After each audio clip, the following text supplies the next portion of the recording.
Tensions have escalated in the South China Sea. Earlier this morning, a massive collision was reported between two ships of China and Philippines, respectively. You're watching Viewpoint. I'm Afrida Rahman Ali.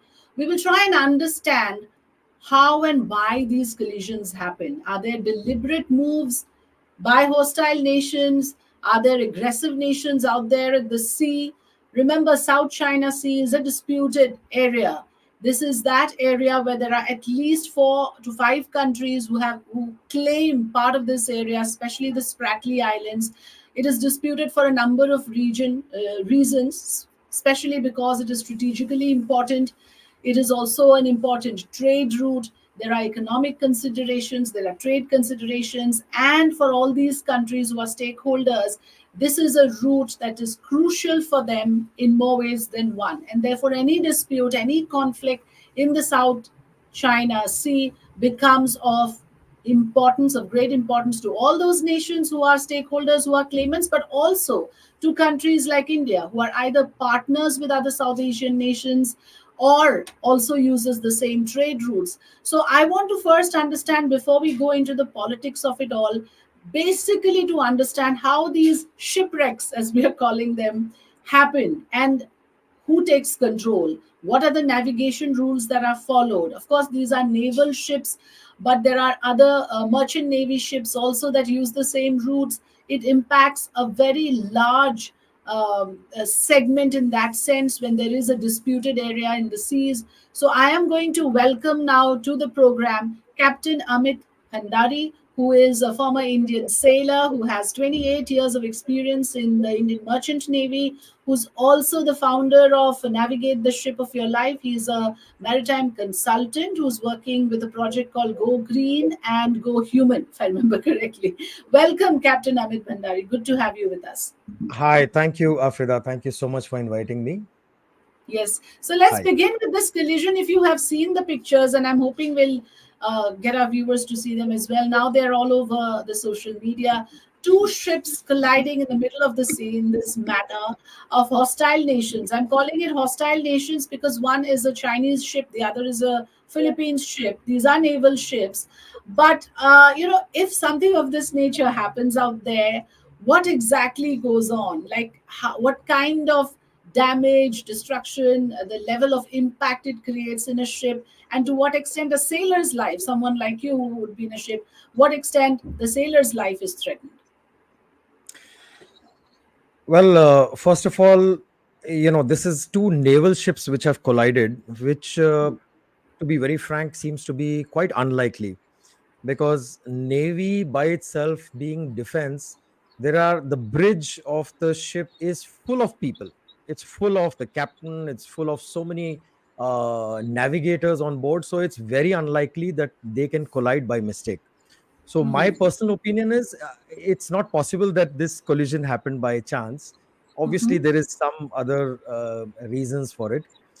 As far as merchant navy ships are concerned, yes, collisions do take place, and they are quite incidental, which happen. They happen due to human factors. They happen due to human error, where people have gone off to sleep and out at sea in a situation where two ships are colliding is almost like two bullets hitting each other in midair, because that's how unlikely it is, but still it happens because the trade route is growing so much, the business is growing so much, and collisions, being these are huge ships which have a momentum which is mass into velocity. So even with a small speed, if two huge ships hit each other, it's going to be a massive threat to all the lives. It's going to be a most likely a sinking of the ships, because the damages which happen can be very, very deep extent, just like the Titanic, depending how you hit and where you hit. So it's a very being a very capital intensive industry, and one of the industries which is where 90% of the trade is happening between the countries by ships. So I think politically, whoever starts controlling the sea starts controlling the business and politics. Right. Interesting. But I'm going to pick on the first sentence that you said, which I think is important here, because you said that it's unlikely that this could have just happened as an accident. It is very possible that this is a deliberate move. And that is where probably the politics come in, because as I said in my introduction, these are hostile nations. These are nations that claim this part of the South China Sea, particularly the Spratly Islands. This has happened in this area called Sabina Shoal. Now, tell us, are you familiar with this route? Have you been there? What is it like? And if a collision is happening there, what entails? Like, give us a visual description of this particular part of the South China Sea. So South China Sea is a very, very big sea route. All the vessels going to Japan, Korea, China itself, coming to Philippines, they are all passing through this. And Singapore and the East, Far East is now such a big business center. And Yes. China being one of the major exporting countries, the huge amount of trade happening through China. Now, it looks like in the best interest of China to control the South China Sea, especially because all the Mm-hmm. vessels are coming down south. And the situation out there generally is, out at sea, nobody sees anything. That's the reason they take advantage of uh, carrying out some operations where nobody actually knows what has happened. We can only contemplate, we can only make assessments of what is going wrong there. But the facts only the two countries know on what has happened. Now, being two different countries and being in international waters, the jurisdiction is also very, very limited. Philippines is not in jurisdiction of the waters.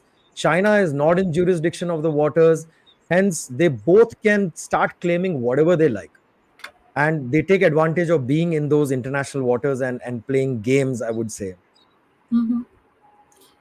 Right. So the two countries in question have much to answer for, as you rightly said. And it's almost like one word against the other, right, at this point of time. Now, for our viewers, let me clarify here that China claims this was a deliberate provocation by Philippines. That was expected. And Philippines, on the other hand, of course, talks about how China has been in that expansionist mode, and it has sort of started, quote unquote, bullying the other claimants of this area. It has, in fact, set up military installations in the Spratly Islands. It has built artificial islands, I'm told. Captain Amit Bhandari, is that something that you witness, or you can imagine that in this area, military installations have come up, and suddenly, I'm just saying, I'm just imagining, since you're familiar with the route, that one fine day the navigation route is different because now there are different installations out there. How does the navigation part of it work? Who controls it? So, this is definitely a big brother kind of a game where what I remember from my sailing days, we used to go to the US quite a lot. US was a very big nation for business. It today also is, Yeah. but US is not the only controlling power today. Mhm. So those days, what US used to do is every ship passing around their areas, they would just bully you by being a big brother. They will contact you on the VHF and they would say, vessel Canmar so and so, stop the ship. We are boarding your ship. And everybody would be lined up like criminals, you know. And we've experienced that firsthand where they had no right to do that. They would just allow few people for the navigation or engine room, but they would line up everybody. They would take a crew list. They will check everybody. It was more like a show of power, and you will find their planes flying over your ship just to let you know that we are in control of these areas. So I think now China is doing the same, where they want to start installing maybe military installations. Every ship passing by, they will start questioning them. They will start asking their routes. It's all about just telling you, hey, you are entering Chinese waters and we are the bosses here. So I feel that is where this game is heading to. Mhm. So, the picture that I'm playing out, pictures, in fact, that are playing out right now are of the ship that was damaged. This has happened earlier today. This is the some part of the visuals which we have accessed online. after the two ships collided. Captain Amit Bhandari, what part of the ship is this? And some of those the ravages that we saw. Which part of the ship you think gets immediately impacted, and what is the immediate repercussion? Like this one, for instance. What is this? Can you help us understand this part of the ship? Well, it looks like the side shell of the vessel has been hit and looks like Hmm. a very deliberate movement, because what you see is the buckling of the plates and holes created in the plate. Now, it's not so easy to buckle a ship and to create a hole in it unless Okay. you really come with good speed and you intend to hit exactly that part of the shell where Hmm. if I damage it, there's going to be water ingress coming into the ship, and there is a good likelihood that the ship is going to sink, or definitely these people will be forced to evacuate the vessel. So it looks Hmm. like an attempt like that. What you see right now in this particular picture is Hmm. everybody is on the bridge. What you see with the glass area, that's Hmm. the navigation bridge of the ship. And usually, because the other vessel size is also the same, these are Hmm. the naval vessels. They're usually small, but they're very powerful. They got such powerful engines and such good maneuverability that they can turn around within their own pivot 360 degrees and turn around and take off in the other direction or follow another ship. And you can see those guns on the Monkey Island. Right on top you Hmm. see those Hmm. antennas. The Yes. domes are the antennas, and next to them are the guns. So Hmm. it looks like a very deliberate attempt. As you see all these people on the bridge, Hmm. that's the number of people usually a naval ship will have on their Hmm. bridge. Hmm. So So it's not like you can't avert, when you yeah. see impending danger, there is every facility or every arrangement made there to ensure that any sort of collision is averted. So if it still happens, that does mean that, it could be deliberate. That's what you're saying, if I understand you correctly. Yes, yes, yes. Because their naval ships, their entire purpose is to monitor. Now, a Hmm. merchant navy ship is not exactly for monitoring, it's to carry cargo from A to B. So you have Yeah. only one person on the bridge in the daytime, and Yeah. sometimes in the nighttime, of course, there are two people, but Hmm. mistakes happen, people go off to sleep. And this looks like a evening time, 6, 7 o'clock. I think yesterday evening, sometime Yes. they have collided. So very unlikely, Hmm. that Hmm. it was an With incident accidental scene. collision. Yes. No, that's what most news reports are also saying, that this is not the first collision. Of course, there have been similar provocations earlier, and you rightly said that it's some sort of a flexing of muscles, arm twisting tactics. China wants to claim this part of the territory, and they are doing Mm. everything on their part to ensure that they send out a message there that who's the big brother here. So a lot of these things are happening for that sort of posturing, as well, as I understand from what you're saying as well.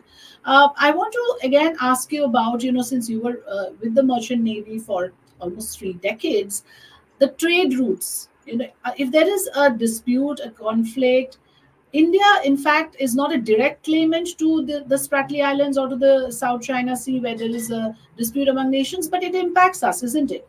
Can you help us understand how Indian trade routes or merchant navy vessels would be impacted when there is a conflict in an area like this? Yeah. Afrida, today, 90% of the business is moving by sea, and value wise, 80% of the value of goods is moving by sea. But, sorry, 80% moving by flights, because it's the diamonds and high value things which move by planes. But Hmm. all the containerized cargo is all moving by ships, and and anybody who controls these routes, they are the ones who are going to be controlling the economics of the area. India definitely is getting affected by this, because we also have enough business coming from China, coming from maybe Philippines, Singapore. And these are not just routes of business through China, these are routes where vessels are coming via these places also. So they are transiting these areas. So anybody controlling these areas is the king. If you remember, there was a vessel which got stuck in the Suez Canal a few years ago. and the entire trade route was affected. It was one of these situations where the world's trade came to a halt only because of Suez Canal. So you can imagine India's business lines in that direction definitely will be affected. The entire world is affected by what is happening in South China Sea, some way or the other, directly or indirectly. Yes, that's interesting. And in the as a final like question and concluding remarks from you on this, that as a sailor, what does one go through when you see that this sort of danger that is there in the sea? How did you handle it? I know that you are also a maritime consultant, you coach sailors. What would you tell them, when they are in, I mean, as sailors are sailors, whether it's a naval ship or a merchant navy ship. I imagine there, the sort of mental makeup that you need would be the same, the attitude that you need. So, what would you tell a sailor as somebody who is a maritime consultant working with them very closely? Afida, sailing itself is a very challenging profession. You have your own challenges of being away from family, having a job profile where there is no 9 to 5. You're working round the clock. You will be on duty at midnight to 6 in the morning, and the conditions are different. You live in small cabins. There is a depression. There is a trauma. On top of that, you may have collisions, genuine collisions, which may happen. Now, these incidents can be, they will be life threatening. And if you don't die with those life threatening incidences, they remain traumatic in your minds and in your head for a very long time. So, we have to counsel the seafarers who go through that. I've not directly experienced a collision as such, thank God for that. Otherwise, I wouldn't be sitting here. But we've had situations where we've had a blast on ships which I was handling due to various screw ups, if I call it. And it's very, very traumatic because you see your own shipmate dying, which a person on shore may not go through in his life. But a seafarer may see his own shipmate dying, and then to overcome that trauma and then to come back to sea again, because that's your career, that's your life. So so threats like this, they're very complicated. Let me speak about a genuine collision. When it happens, it will happen in international waters. The crew, for example, may be Indian. The cargo may be coming from China. The owner of the ship may be from Panama. So the flag of the ship is Panama. The owning government becomes Panama. While the classification society of the ship, who controls the rules of the ship, may be from America. And then the crew is Indian. The crew could be mixed, they could be Australian. And you are colliding in international waters. Maybe Philippines will take control of the collision, and China will have their own separate investigation. So I think general viewer cannot even imagine the trauma, where there was a collision which just happened just off Singapore just a few days ago, and I was indirectly knowing what is happening because the agency handling it was, they are very close to me, and I was following up on that.